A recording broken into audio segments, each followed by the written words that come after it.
Today we are going to talk about the success story of Komal Ahuja, who is a B2B SaaS writer for top brands like Shopify, Zapier and Hotjar.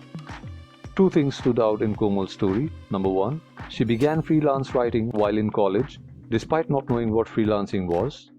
Number two, she is now writing for top clients in a niche. So how did Komal go from not knowing what freelancing was to running a six-figure business in just a few years? Keep watching the video to learn how she went from being a broke college student to freelance writing, how she improved her writing and marketing skills to work with top-notch clients, and how she deals with burnout. Let's go back in time. Komal was at school studying literature and pursuing a professional dancing career when COVID hit the scene. Komal couldn't afford to sit around, so she created a LinkedIn profile and began looking for anything that would land her a remote job. She came across webinars and videos about creating online content, so she spent her time online writing about anything and everything during her search. Writing about random stuff online may seem meaningless. However, your work has an impact on others in ways you are unaware of.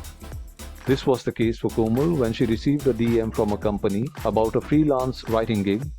Komal had no idea what freelancing entailed. She literally had to Google what freelancing meant. So that's how her journey began. Googling what is a freelancer 2 years ago resulted into a full-fledged writing business. We've seen and heard of six-figure success stories. They are motivating, but most fail to highlight the painful stages of the journey. Komal was pushed into the freelancing market without knowing what an outline was, how to do proper research, or how to optimize articles for Google. Negative feedback is enough to make any writer to give up. However, Komal saw this as an opportunity to learn about content marketing. So here are a few things Komal has done and continues to do to improve her game. Number one, she learned everything about content marketing. SEO, distribution, and repurposing are all content marketing methods that must be used in freelance writing. So she learned about content marketing in a variety of ways. Like she took HubSpot's free content marketing course.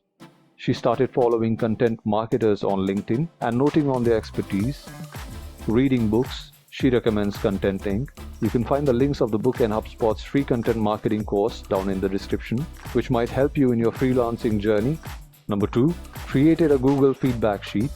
It's easy to forget every piece of feedback you've ever received as a writer because let's face it, hearing feedback is awful. But unlike most of us, Komal confronts criticism head-on and keeps a record of all feedback. This Google Doc functions almost like a writing coach. Number three, working under experienced writers. An established writer approached Komal about a subcontracting work. For Komal, this message meant more than just a chance to make money. Working with writers, she says, is the most effective way to improve your skills.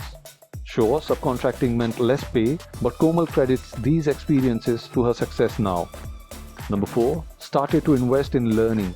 If there's one thing to take from Komal's story, it's to always learn on the job and keep investing in yourself.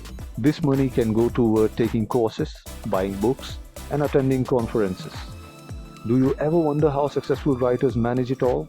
Komal now works only 35 hours per week with 7 clients a month and 4 writing subcontractors. But before Komal hired subcontractors, she worked 50-hour weeks and struggled with shifting from work mode to personal life mode. Here are a few things Komal did to combat this burnout. Number one, changing her priorities. Pre-burnout, Komal wanted to work with big brands, gain as much experience as possible, and increase her income. But now she focuses on making good money while working with fewer clients for even fewer hours in the week. Number two, hiring subcontractors and raising her rates.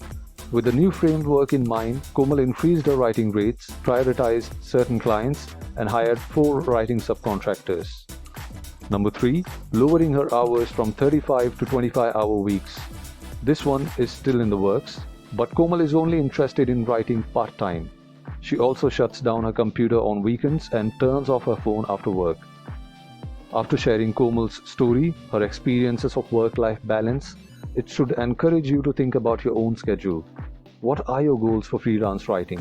Do they fit into a current business model? If not, how are you going to change it? Komal claims that the biggest advantage of being a freelancer is freedom, and the biggest disadvantage of being a freelancer is freedom. What does fortune mean to Komal? Has she achieved it? She's still on the journey to achieving her vision, but I know she'll be there soon. You can find more about Komal on Twitter, LinkedIn, and Freelance Bootcamp. Links in the description. Want to watch more success stories like Komal's and learn how to make money online or build your online business? Be sure to subscribe to our channel and hit the bell icon to stay updated for new videos. Until next time, keep achieving.